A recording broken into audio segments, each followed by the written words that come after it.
Buyurun. Korona, pandemiye, omega 3 iyi gelir, hastalığa. Buyurun abi. Bütün hastalıklar için balık yiyin. Önce sağlık, sonra balık. Tazeler. Evet. Canınız sever arkadaşlarımız balık yiyebilir.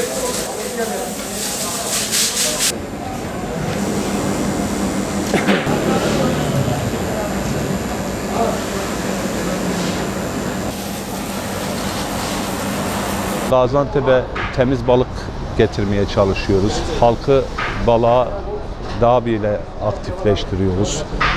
Çünkü bizim kültürümüzde et kültürü var, balık kültürü yoktur. Genelde olarak et, kebap olarak var. İnşallah zamanla bunu yeneceğiz. Balığa daha bir ağırlık vereceğiz. Şu anda çok iyiyiz. Yaklaşık 3 milyon nüfuslu şehrimizde eskiye nazaran süper bir balık satışımız var. İşte halkımızın da sağduyuya davet ediyoruz. Balığa biraz daha yönelmelerini, marketlerden özellikle uzak durmalarını. Biz burada doğal olarak bakın mercan olsun, istavrit olsun, hamsi olsun, barbun olsun. Şurada pişirim yerimiz var, tertemiz pişirim yapıyoruz. Pandemi sürecinde balığa büyük bir artış oldu. İnanılmaz derecede oldu. %150'den daha fazla diyelim, %1000 oldu yani. Çünkü bağışıklık sistemine en iyi balık faydalı. Onun için şu an halkımız bayağı bir talep veriyor balığa.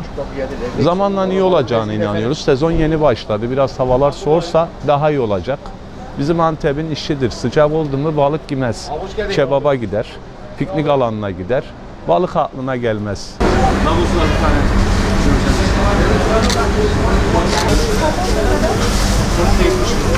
Pandemiden dolayı insanlarımız ister istemez daha duyarlandı. Bağışıklık sisteminin daha güçlendiğinden dolayı. Balık mesela normalde 2 haftada bir yenildiği sırada şimdi haftada 2 defa veya 3 defa yiyen ailelerimiz var yani. Ondan dolayı daha bilinçlendik. Ayrıyeten de biraz da havaların serinlemesiyle satışlarımız da bayağı biraz daha değişkenlik gösteriyor yani. Normalde palamut akını vardı. Şimdi normalde palamut akını biraz kesilir gibi oldu. Şimdi artık hamsiye düştü. Hamsi mesela 30 liraydı. Şimdi 20 liraya düştü. İnşallah da daha düşer. Fakir fukara da daha rahat yer yani. Mesela talebi karşılarsa, balık çok çıkarsa otomatikmen balığın fiyatı düşer. Ama talebi karşılayamazsa, balık az olursa ister istemez yüksek oluyor. Çünkü tekneci arkadaşların da işine gelmiyor o zaman.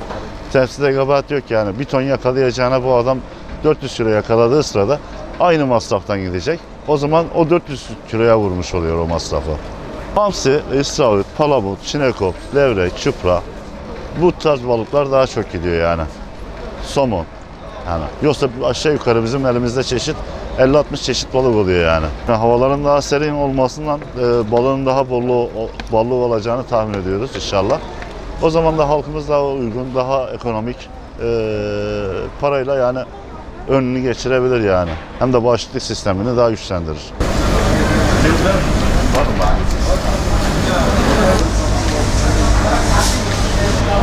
Havalar serinlediği için balık artışı çoğaldı. Satışlarımız 2 katına çıktı. Bu sene de bilindiği üzere palamut bol. Ondan ötürü halkımız bayağı balığa rağbet gösteriyor. Süreçte olduğu gibi, pandemi süreci olduğu gibi millet balık sağlıklı olduğu için, bağışıklık sistemini güçlendirdiği için balığa rağbet gösteriyor. Satışlarımız 2-3 katına çıktı. Memnunuz çok şükür. Fiyatlar da ucuz. Bütün halkımızı bekliyoruz. Çünkü balık bağışıklık sistemini güçlendirdiği için hem pandemi sürecinde koronaya etkisi oluyor. Korona riskinin bulaşmasını azaltıyor. Ondan ötürü bol balık, bol sağlık diyoruz. Bütün halkımızı bekliyoruz. En çok tercih edilen balık şu an palamut. Palamut 15 lira tane şu an. Ondan ötürü halkımız bol bol yiyor. Süreçte pandemi süreci olduğu için halkımız palamuda ağırlık gösteriyor. Bilindiği üzere palamudun da omegası yüksek olduğu için halkımız bol bol palamut yiyor. Fiyatlar yarı yarıya düştü. Çünkü balık bu sene bol. Hava da soğunca daha da ucuzlayacak. Mevsim döndükçe, hava soğudukça balık daha da çoğalacak. Daha da ucuzlayacak. Onun için satışımız daha da artacaktır inşallah.